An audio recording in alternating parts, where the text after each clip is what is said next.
Hello, my friends. Forgive me. I don't know what I'm doing with the selfie stick, but I thought I would do a live stream because it's been such an incredible news weekend. It's Canadian Thanksgiving, or as my friend Sheila Gunn Reid calls it, metric Thanksgiving. So it's actually a day off tomorrow in Canada, and a lot of Canadians are busy having turkey. But the biggest turkey, of course, is Justin Trudeau, Canada's Prime Minister, and he has had an eventful Thanksgiving weekend. And there's two things I want to talk about. The first is something that an American friend asked me to clarify because he was confused by the fact that Canada's state broadcaster, the CBC, sued the Conservative Party right in the middle of the Canadian election. The Canadian election is now, 8 days away. And so it's final strokes, final moments. And the CBC is not just the state broadcaster, but they are the largest broadcaster in Canada, larger than all other news organizations combined. I mean, when I say larger, I don't mean the largest audience. They actually have a falling audience, but they have a larger news budget and they have more news journalists working for them than all other private sector media combined. So they're very influential. Not only do they dominate every press conference or scrum, but given that they're a state broadcaster and they're immune from the free market, all the journalists in the private sector who are worried about losing their jobs, they're tailoring their work so that they will be CBC ready to go work there when they're laid off from their private companies. Anyways, my point is, the CBC has had a dominant role in the election, as they always do. They're the state broadcaster. They have very strong points of view on everything from the war on terror. They're very soft on the war on terror. They are very apologetic for terrorists. Global warming, they're absolute believers in Saint Greta Thunberg. And the thing they care most about, though, is their own perpetual funding. The CBC gets $1.5 billion a year from the government. Justin Trudeau personally jacked that up by about 40%. So they have a very keen interest in maintaining Justin Trudeau as the Prime Minister, so much so that the CBC's journalists union, the Canadian Media Guild, along with other journalism unions like Unifor, have set up third-party campaign groups registered with Elections Canada. In the States, they'd be called super PACs. They're literally taking their own money, the journalists, and campaigning against Trudeau's opponents and for Trudeau while they report on Trudeau. So obviously a conflict of interest, which, by the way, they don't disclose. Anyways, that's a scene setter for my American friends. An American friend said, Ezra, how on earth is it possible that the CBC could sue Trudeau's chief opponent, the Conservative Party, in an election? How does that even make sense? Well, the short answer is it doesn't make sense, but they did it anyways. So I want to talk a little bit about that, and then when I'm done, I will talk about the other news that came out today, namely, sorry, I'm just touching the screen there. I see all the comments. Thank you for those. The crazy news yesterday of Trudeau going out into a public event wearing a bulletproof vest, flanked by, I think, RCMP SWAT team in military-style fatigues. A very, very strange event that makes me call him Jussie Trudeau, not Justin Trudeau. But back to the first story. Why would the CBC state broadcaster file a civil lawsuit against the Conservative Party? The answer is absurd. It's because the Conservative Party made a very traditional campaign ad using a few very short clips of Justin Trudeau in the media. And they were from a variety of different networks. Trudeau saying lies, Trudeau saying gaffes. It is, the most generic type of political campaign ad you can imagine. The type, just showing clips of him and then clips of journalists rolling their eyes at him. It's standard fare. And the reason it's standard fare is because that is what in Canada and the United States is called fair dealing or fair use of copyright. What I mean by that is you're not allowed to just go and copy an entire show that the CBC or CNN does, and you can't just copy that and republish it yourself. But you're allowed to take excerpts, especially if you add your own work to it. That's why, for example, you can quote a book in a book review. That's why, for example, when you review a movie, you can show short clips of it without having to pay a royalty. This is ancient law that far predates TV. It goes back to the era of printing presses. Actually, probably, if I refresh my memory on the law, before printing presses. So the idea that you can quote someone or borrow a few moments from someone else's clip in your own clip is settled law in Canada and the United States and most of the world that has the rule of law. This is not even controversial. But last week, the CBC filed a lawsuit against the Conservative Party and its executive director for using a few very short clips. I think there were 7 very short clips altogether in this short ad, and only a couple of them, I think, were from the CBC. No other network sued because they know the law. But not only did CBC sue the Conservatives, but for some bizarre reason, I'm sorry I'm laughing, it's just crazy. The chief political correspondent for the CBC, her name is Rosemary Barton, she was one of the plaintiffs. It was the CBC and Rosemary Barton and some other guy, I don't know. It would be like in the United States if Anderson Cooper and CNN personally sued the Republican Party. Why would, I mean, even if the CBC had some copyright claim, and I say again that they don't, why would you put a journalist in a lawsuit to make a journalist a plaintiff? By the way, I see a super chat there. I missed it. I'm sorry. I'll read the super chats going forward. Sorry. I see a $5 super chat. I didn't say hello. I like to do that. Why would you sue a political party that you're covering? Did they grievously wound you personally? No. Rosemary Barton was on the screen for about 1 second in one of these ads. She actually didn't even say anything. It was just her face that was in this Conservative Party ad. She actually didn't utter a word. And she was the plaintiff along with the Canadian Broadcasting Corporation. It gets crazier still.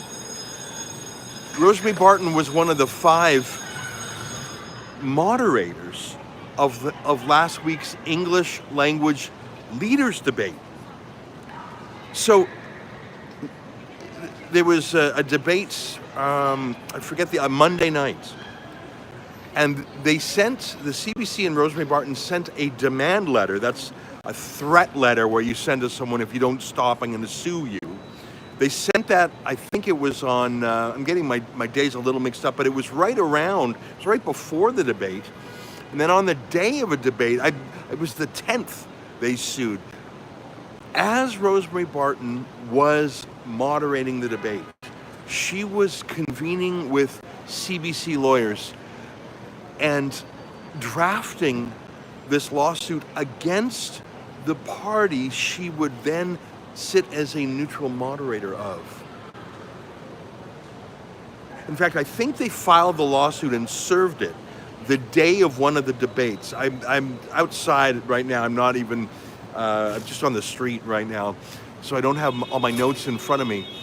But imagine you're moderating a debate. So moderate, you're neutral, right? You're the fair dealer, you're the umpire, you're the ref. And that day, you filed a suit, not just your corporation, that would be bad enough, but you personally were named as the plaintiff against the party. And to top it all off, it's the opposition party. So let's just recap for my American viewers who are saying, Ezra, I don't understand a word you're saying. Well, let me break it down this way. Canada has a state broadcaster. It's like Qatar has Al Jazeera and Vladimir Putin has RT, and I think Turkey has something called TRT World or something. So all the big China has Xinhua. All the big dictatorships have their propaganda network. Canada has something called the Canadian Broadcasting Corporation. It's been around for 75 years, so I'm not blaming Trudeau for setting it up, but he jacked up its annual budget by about $400 million, so they love him. So it's bad enough that you got Trudeau's CBC state broadcaster totally swinging its weight around an election that just really torques the journalistic and political discussion in the country. But you're suing the Prime Minister's chief opponent, so you're just playing into every fear and preconception and criticism. You could sue anyone because every party clips from your shows, but you choose only to sue the conservative challenger. You don't sue the liberals who do the same thing. You don't sue the socialists who do the same thing. You only sue your boss's rival. And you sue them right when you're moderating the debate. And I think you file it an hour before you go in to moderate the debate. That's what's going on in Canada. Now, I don't know who approved this, but it must have been approved at a very senior level because Rosemary Barton is the senior Ottawa correspondent for the CBC, and this was a very serious lawsuit. This would have been signed off at least at the vice president level. I have to think it was signed off by the CEO of the CBC itself. I can't imagine something as politically charged as suing the leader of the opposition, who may well become the prime minister in a week, suing them. And I should tell you one more thing. Not only is this lawsuit a SLAP suit, you know what SLAP stands for? Strategic Litigation Against Public Participation. Not only is it a ridiculous nuisance suit, SLAP suit, but the CBC knows that because they talked about doing this in the last election, but we had an access to information document that shows the CBC's own lawyers said to the anchor at the time, Peter Mansbridge, you're wrong in law. We can't stop people from clipping you if it falls under the doctrine of fair use or fair dealing. So it's a SLAP suit, nuisance suit. They know it was a SLAP suit, nuisance suit. Their own lawyer tells them that. They sued anyways. They sued a week before the election. They sued the chief rival and challenger to the prime minister. And the craziest part, I don't even understand this. Who came up with this? They put Rosemary Barton as a named plaintiff. Why? She didn't even say a word. It was just her picture. Her picture briefly was flashed on the screen. Oh my God. You know that scene from, what was that Tom Cruise movie where he was the sports agent? I forget what that was. You know, where he writes this memo to the whole agency he's with saying, let's bill less and let's, help me out here. What was the name of that Tom Cruise movie? Jerry Maguire, that's right, thank you. Remember in Jerry Maguire, that key scene where he stays up all night, he's in this caffeinated, sleep-deprived state, and he writes this huge manifesto about how they should bill less, and he puts it in the mailbox of everyone in the firm. He's so proud, and there's this scene, and then there's this explosion, in his mind, and he thinks, "What have I done?" That's what happened the day after this lawsuit was filed. All these brilliant people at the CBC said, "Oh my God, what did we all do? What did we all think was really smart?" And Rosemary Barton especially thought, what have I done? And she all of a sudden went very, very quiet as a mouse, very uncharacteristic of her. And she published some statement by the CBC itself, not from her, saying, we're going to ask the court if we can take Rosemary Barton's name off this thing, and we should just let you know that CBC Corporate was the driving force behind that. I'm sure that's true, by the way. But she was a named plaintiff. She was the star plaintiff. And I know enough about lawyers and lawsuits to know that they did not put her name on that lawsuit without her knowledge and consent and approval. Lawyers they simply do not file lawsuits on behalf of people without checking. I'm sorry, I'm laughing. Lawyers simply do not put lawsuits into the court on behalf of someone they didn't get confirmation for. Not only did Rosemary Barton sign a retainer agreement of some sort, she would have reviewed and approved the words of the lawsuit. No lawyer in Canada, especially a senior lawyer, the types that the CBC would be paying $600, $700, $800 an hour to, there is no lawyer in Canada who would file a lawsuit on behalf of someone without confirming with that someone that they were in approval with it. That just does not happen in real life. And in the 1 in a million chance it would happen, they would be hauled before the Law Society and disciplined in a very dramatic way, and Rosemary Barton herself could have recourse against them by suing them. It's just that just did not happen. And in fact, if you look at the wording in Rosemary Barton's tweet where she quotes the CBC, they sort of pretend and dance around it. They say, oh, it was the CBC corporate that was the driving point of view here. Yeah, I'm sure that's true, but Rosemary Barton signed off of it. So that is the crazy that my American friends wanted me to help explicate. And I don't think I explained it other than just to tell you what happened, because it makes no sense. And frankly, I don't know how Rosemary Barton can even sit in that anchor's chair anymore, because she has made a choice. No longer to be a neutral referee, no longer to be a neutral moderator or reporter. She has made the choice to be a player, or as it's called in court, a plaintiff. And she no longer refers to the Conservative Party as something to be reported on. It is a defendant. She is, by definition, in a conflict, a very serious conflict, and she is seeking the judge, asking the judge to punish her enemy, the Conservatives. And even if she sends lawyers to court on Tuesday, because of course Monday is Thanksgiving, metric Thanksgiving in Canada, even if Rosemary Barton and the CBC send lawyers rushing to the court on Tuesday to take it back, we can't unknow that. We know for a fact that she did that, and she can't, you can't unring that bell, you can't unpluck that chicken. We know that Rosemary Barton retained a lawyer, consented to sue the Conservatives as a plaintiff, the star plaintiff. We can't pretend we didn't see that, Rosemary. And you can say whoops and say, can I get a do-over? But it just doesn't work that way. You are forever tainted when it comes to your boss, Justin Trudeau, and his would-be usurper, the Conservative Party of Andrew Scheer. So that's just shocking to everyone in the country except for Rosemary Barton, who thought this was a really good idea. I have some questions, like, was she paid extra for this? Who came up with the brilliant idea? Why did they choose her? I've got a lot of questions. The answers are fun, but really irrelevant. She must recuse herself. She won't, of course.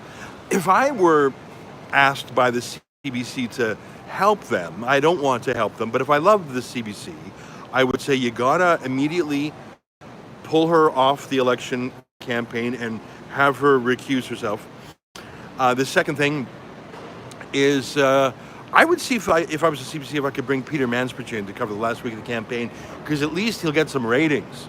And Rosemary Barton has just sunk the ratings. I think they're down 75% since she took over. And I think I would absolutely withdraw the lawsuit, and frankly have some sort of a apology would be too much for the CBC. They would never do that, but some sort of a clarification that they were just a little bit carried away. They won't do that. They're going to stay the course. And because I am an opponent and a critic of the CBC, I am delighted. For years, I used the phrase the media party. I say that Trudeau's CBC state broadcaster. I used all these words. I do my best to prove that they're biased. And I could never be as persuasive. I could never come up with the absolute incontrovertible proof of the CBC's bias as she has done. And for that, I thank Rosemary Barton. All right, there's one more thing I want to talk about. I know I've been going for about 20 minutes here, but I'm out here on the streets on this metric Thanksgiving. And so let me give you a couple more minutes. Why do I call him Jussie Trudeau? Or juicy, as that comedy special would call him. Why would I call him Jussie Trudeau? Well, yesterday, Trudeau had a rally in Mississauga, which is a suburb just west of Toronto. And he said there were 2,000 people at the rally, but I saw Steve Staley literally counted every person in the room and put a little red dot on each person on the photo, and there were, I think, 394 people in the room. Now, that's not nothing, but that's down about 75% from what Trudeau got last election. So it was a small crowd. It was a low energy crowd. People were leaving. And part of the reason was Trudeau was so delayed.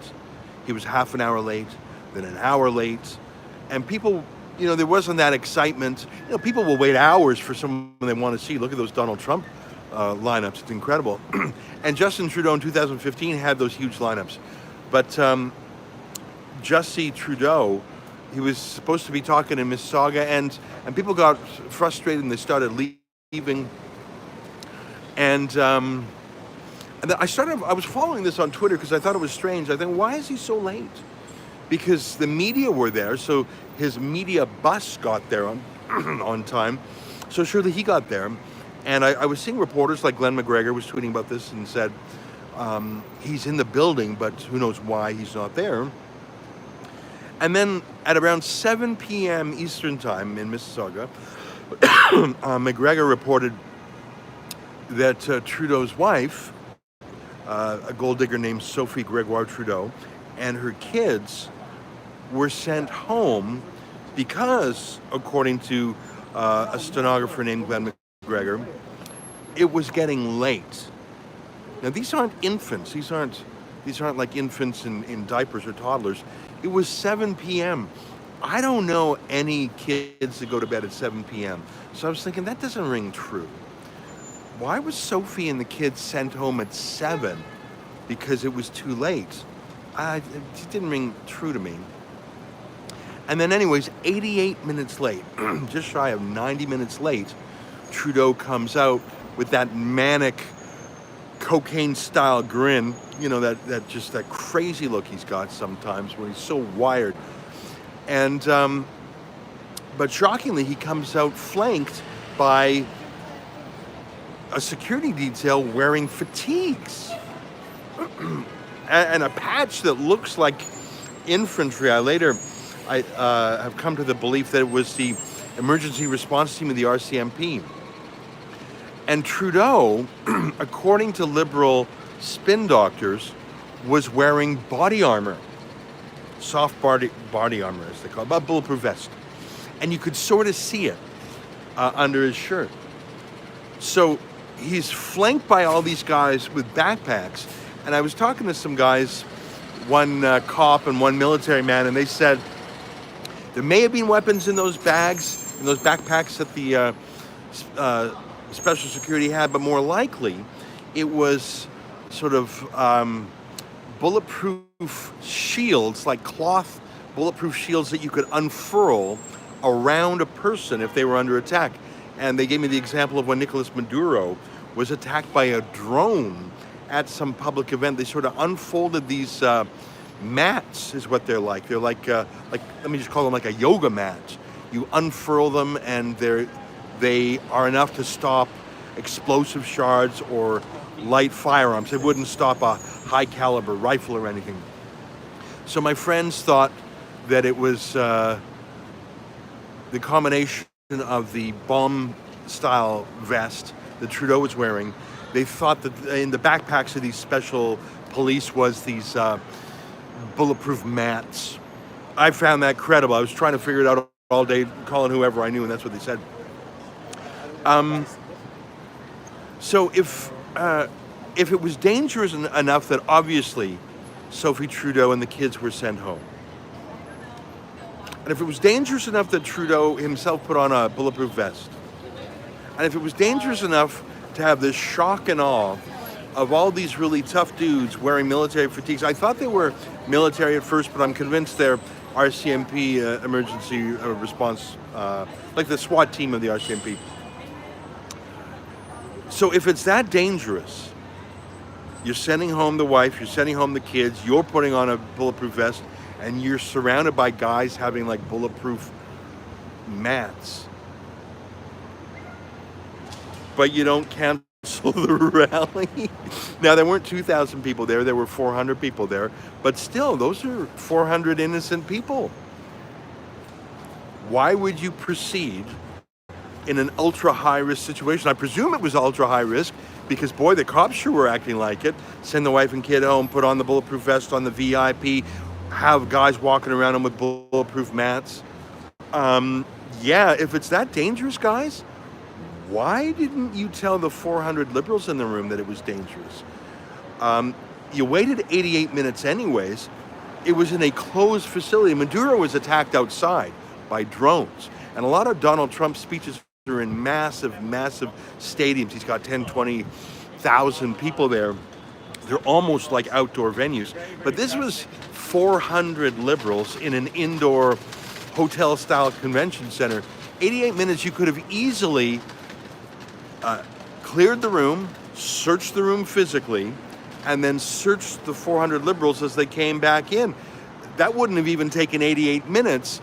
And frankly, people could have made the choice not to stick around. But imagine treating 400 liberals like cannon fodder, like just photo op backdrops, like a prop. I think that's super crazy. I agree that Sophie and the kids are precious lives, but so are the 400 people in the room. And if things are so dangerous that you're putting Trudeau in a flak jacket and you have these bulletproof mats around him, why don't you even just tell the people in the room? Why don't you clear the room and bring him back in? I was talking to one military man today, and he said that it may have been a bomb threat called in, may have been. He says every year the school board gets dozens of bomb threats called in.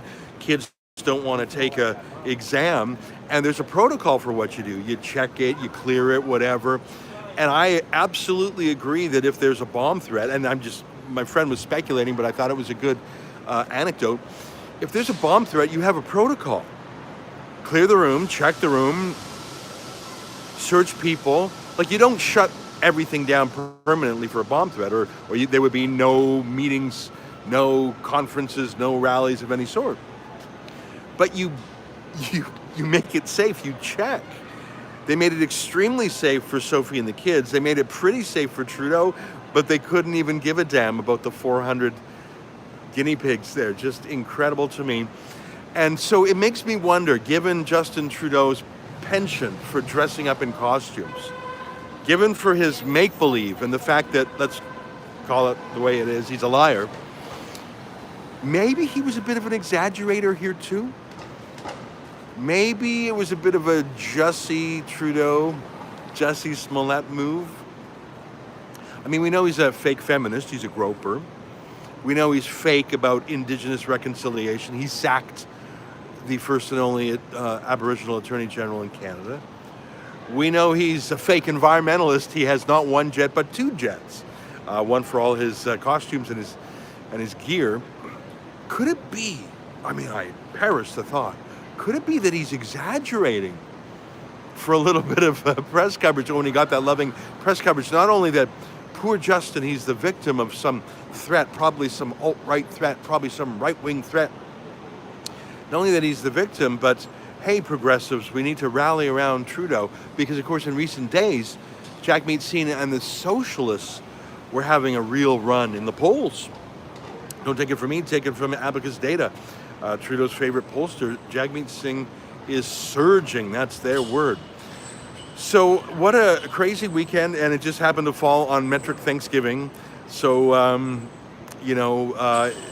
all this news filled the void as Canadians were sort of on holiday out in Turkey, and tomorrow's a day off in Canada too. So I thought I'd do this quick live stream. Has turned into half an hour. I hope you don't mind.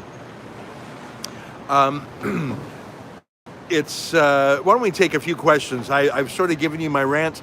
I started as an explanation for my American friend who asked me what's going on with the CBC, and the answer is no one knows what's going on with the CBC other than there being a typical state broadcaster.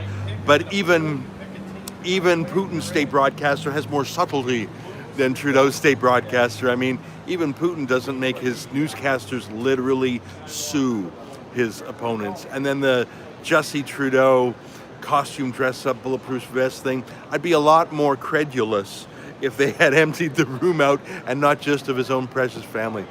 All right, I'm going to take a few questions. So give me your questions or comments and I'll take them for 5 minutes and then I'm going to go. CBC is Trudeau's puppet, absolutely true. Jagmeet, Canadians are racist, sing. You know what, I haven't followed him closely enough to hear him actually say that. I hear a lot more of that out of Trudeau and Ahmed Hassan, to tell you the truth.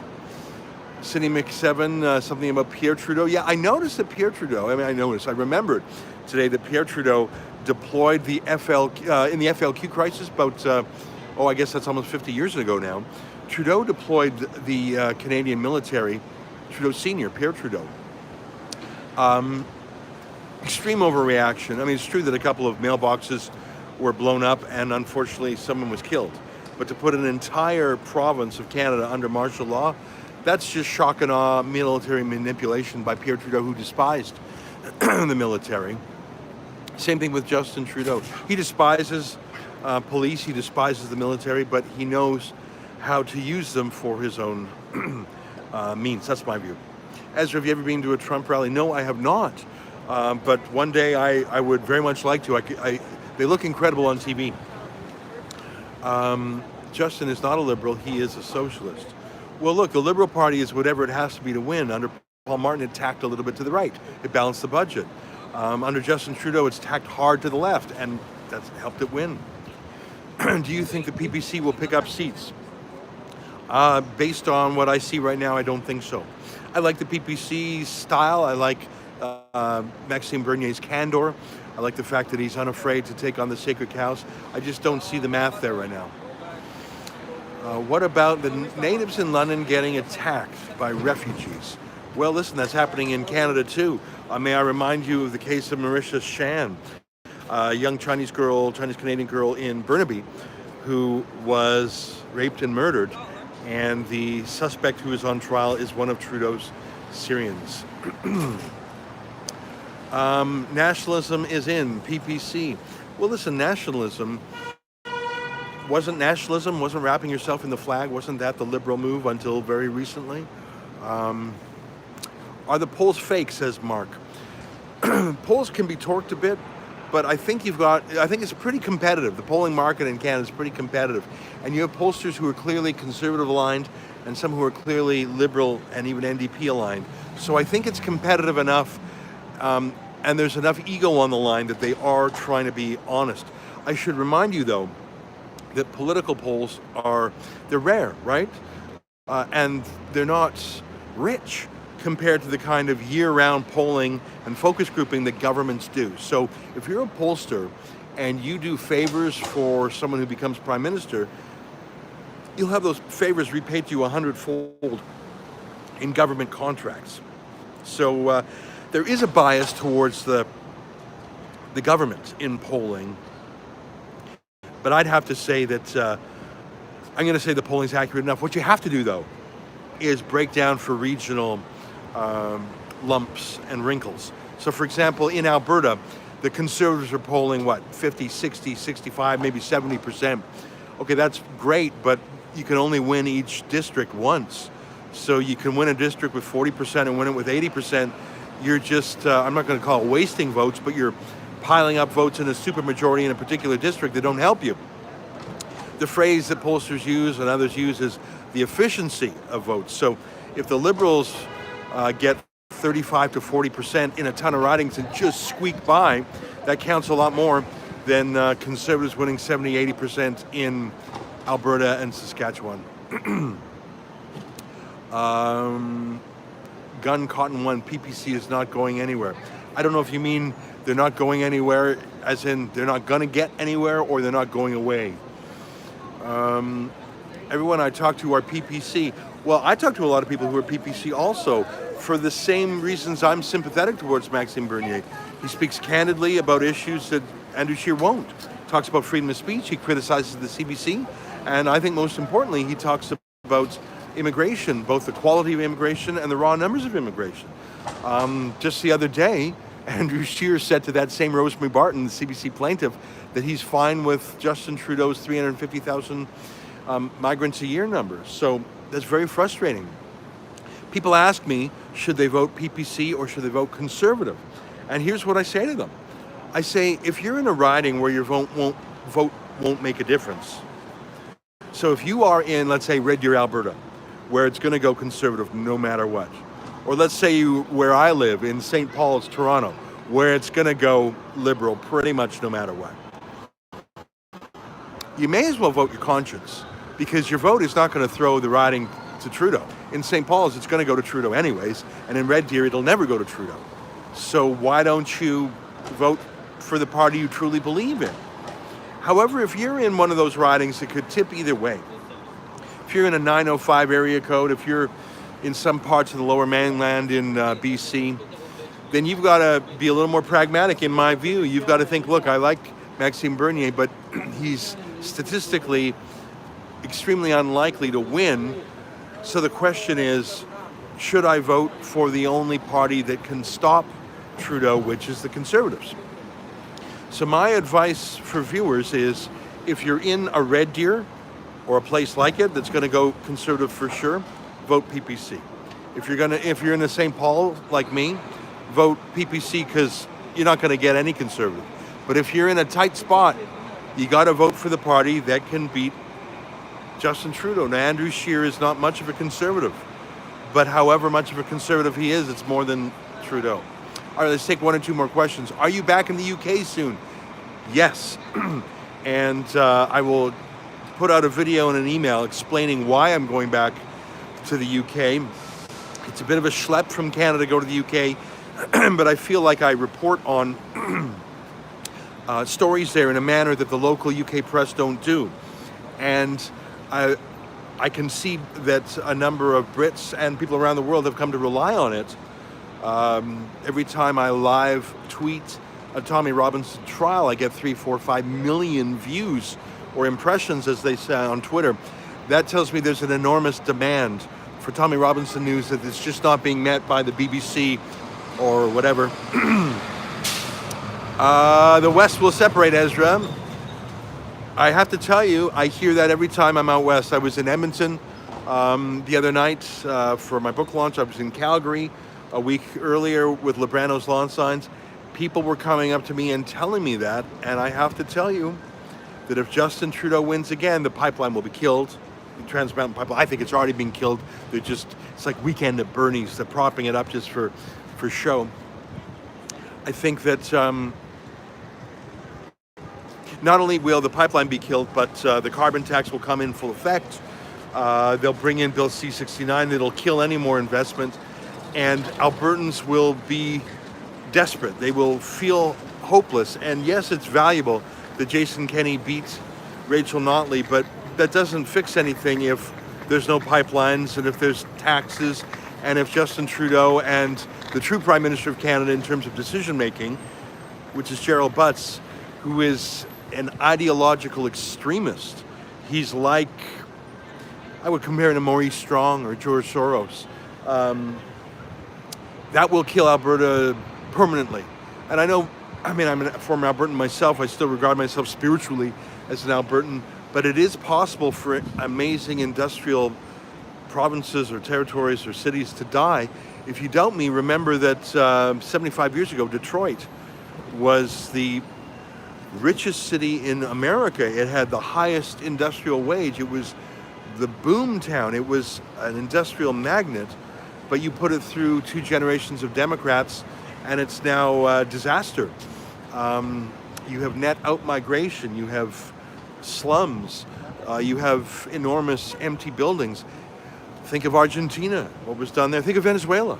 And I know we like to think, oh, that'll never happen to us, we're different. Why? Why are we different? What's different?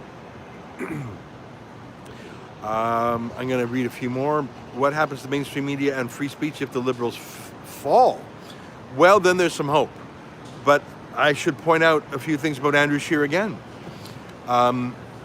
He has not said a word in public. He has not put out a press release, a statement, or a speech against Justin Trudeau's plan to bring back Section 13, the censorship provision of the Canadian Human Rights Act. I also point out that Justin Trudeau's platform has a special social media censorship plank, and again, Andrew Scheer has simply not objected to that in public whatsoever.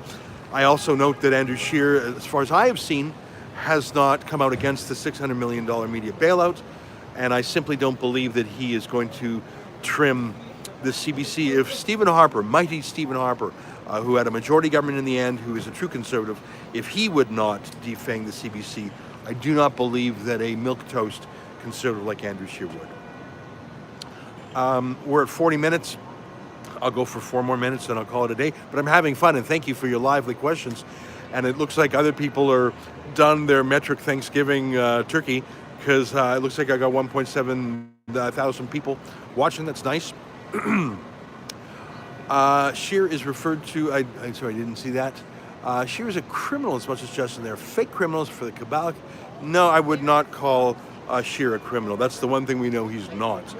Frankly, he would be too timid to do anything criminal. Justin Trudeau, on the other hand, is absolutely criminal. We know for a fact he broke the Conflict of Interest Act 5 times, was found guilty of that. That in itself is not a criminal offense, but both of those showed corruption, and in the case of SNC Lavalin, there's no debate whatsoever.